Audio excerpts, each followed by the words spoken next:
سنو کہانی میں آپ کو خوش آمدید۔ تو چلیے بڑھتے ہیں اپنی آج کی کہانی کی طرف۔ پرانے وقتوں کی بات ہے جب غلاموں کی خرید و فروخت کا کاروبار کیا جاتا تھا۔ ایک ملک میں ایک بہت بڑا تاجر رہتا تھا۔ اس کا کاروبار وسیع پیمانے پر پھیلا ہوا تھا۔ وہ تجارت کے علاوہ غلاموں کی خرید و فروخت کا کاروبار بھی کیا کرتا تھا۔ ایک دن وہ غلاموں کی منڈی کے پاس سے گزر رہا تھا کہ اس نے ایک بہت بڑا ہجوم دیکھا جہاں پر ایک غلام کی بولی لگائی جا رہی تھی اور اس کی بہت سی خوبیاں بیان کی جا رہی تھی۔ تاجر نے جب غلام کی اتنی ساری خوبیاں سنی تو وہ بھی ہجوم میں شامل ہو گیا اور اس نے بولی لگانے والے سے پوچھا کہ آخر اس غلام میں کیا ایسی خاص بات ہے جس کے لیے اتنے لوگ یہاں پر موجود ہیں۔ تو بولی لگانے والے نے تاجر کو بتایا کہ یہ کوئی معمولی غلام نہیں ہے بلکہ اس کو میں نے بہت زیادہ پڑھایا ہے۔ یہ فوجی تربیت بھی جانتا ہے اور بھی بہت سے کام آسانی سے کر لیتا ہے۔ تاجر نے جب یہ سب سنا تو اس نے فیصلہ کیا کہ وہ اس غلام کو ضرور خریدے گا، چاہے اس کے لیے اسے کتنی ہی قیمت کیوں نہ چکانی پڑے۔ اس نے اپنے 16 غلاموں کے بدلے میں اس غلام کو خرید لیا اور اسے اپنے ساتھ اپنے گھر لے آیا۔ تاجر نے اپنے اس غلام کو اپنے دوسرے غلاموں کے ساتھ کام پر لگا دیا۔ تبھی وہاں اس کی اکلوتی بیٹی آئی اور اس نے اپنے والد سے کہا کہ آپ ایک اور نئے غلام کو لائے ہیں؟ ہمارے پاس تو پہلے سے بہت سے غلام موجود ہیں، پھر یہ ایک اور غلام کیوں لائے ہیں؟ تو تاجر نے اپنی بیٹی کو بتایا یہ کوئی معمولی غلام نہیں ہے بلکہ اس کے پاس علم ہے، اور علم خود ایک بہت بڑا خزانہ ہوتا ہے۔ پھر یہ فوجی تربیت بھی جانتا ہے اور اس کے اندر بہت ساری اور خوبیاں ہیں، اسی لیے میں نے اس کو خرید لیا۔ تو تاجر کی بیٹی نے اپنے والد سے کہا کہ آپ نے ٹھیک کیا۔ تاجر کی بیٹی تمام غلاموں کی دیکھ بھال کیا کرتی تھی۔ تاجر نے اپنی بیٹی سے کہا کہ اس پر نظر رکھنا اور دیکھنا کہ یہ کیسا کام کرتا ہے۔ تاجر کی بیٹی نے کہا ٹھیک ہے، اور وہاں سے تاجر چلا گیا۔ تاجر کی بیٹی اس غلام کو ملنے کے لیے گئی اور وہ بہت دیر تک اس سے باتیں کرتی رہی۔ غلام بہت ذہین اور بہادر تھا۔ غلام نہ صرف اپنے تمام کاموں کو بخوبی سر انجام دے رہا تھا بلکہ اس نے تاجر سے اجازت لی کہ وہ باقی تمام غلاموں کی تعلیم و تربیت کرنا چاہتا ہے۔ تاجر نے خوشی خوشی اجازت دے دی تو غلام نہ صرف ان کو پڑھاتا بلکہ ان کی فوجی تربیت بھی کرتا۔ تمام غلام اس سے خوش تھے اور تاجر کی بیٹی بھی اس غلام سے بہت زیادہ خوش تھی۔ وہ اکثر اس کے پاس آ جاتی اور اس سے بہت ساری باتیں کرتی۔ غلام تاجر کی بیٹی کو مختلف مشورے بھی دیتا جو وہ اپنے والد کو دیتی۔ تجارت کے سلسلے میں تاجر بہت زیادہ خوش تھا۔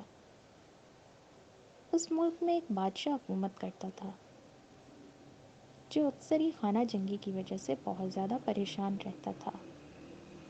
پڑوسی ملک پر پانی کے معاملے پر بہت زیادہ جنگیں ہوئی تھی، مگر بادشاہ ان تمام جنگوں میں ہار گیا تھا اور ملک میں خشک سالی پڑ گئی تھی۔ بادشاہ بہت زیادہ پریشان تھا۔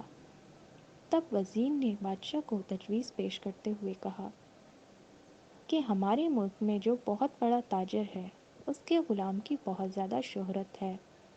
اگر آپ اجازت دیں تو میں اس غلام کو آپ کی خدمت میں حاضر کرنا چاہتا ہوں۔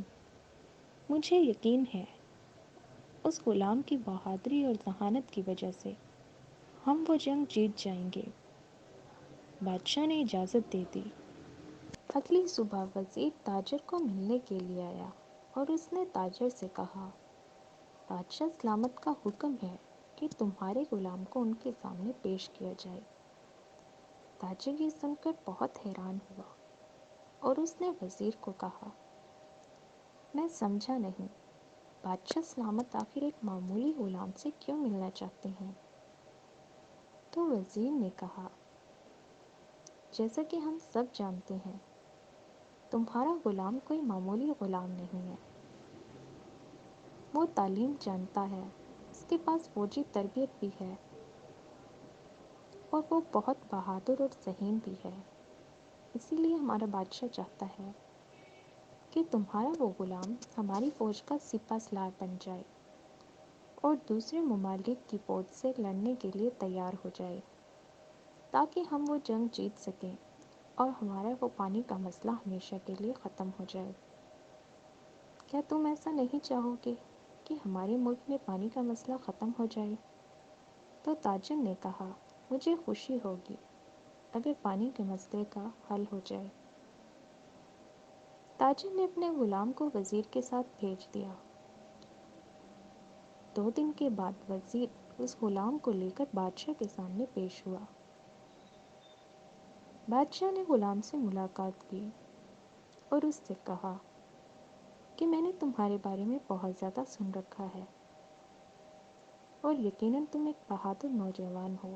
جیسا کہ تم جانتے ہو، ملک میں قحط پڑ چکا ہے اور ہماری فصلیں تباہ ہو چکی ہیں اور ہمیں پانی کی اشد ضرورت ہے، مگر اس کے لیے ہمیں دوسرے ملک کی فوج سے لڑنا ہوگا، اور میں چاہتا ہوں کہ تم ہماری فوج کے سپہ سالار مقرر ہو اور دوسری فوج سے لڑنے کے لیے تیار ہو جاؤ۔ تو غلام نے بادشاہ سے کہا، یقیناً ہم جنگ ضرور کریں گے اور اس میں کامیابی بھی ہمیں ہی ملے گی، مگر مجھے اس کے لیے کچھ وقت چاہیے تاکہ میں فوج کی کچھ تربیت کر سکوں اور اپنے وہ غلام دوست بھی جن کی میں نے تربیت کی ہے۔ بادشاہ نے اجازت دے دی اور ان تمام غلاموں کو بھی بلا لیا گیا۔ کچھ دنوں تک وہ غلام شاہی فوج اور باقی غلاموں کی تربیت کرتا رہا، اور پھر سردیوں میں وہ دوسرے ملک میں جنگ کرنے کے لیے جانے لگا۔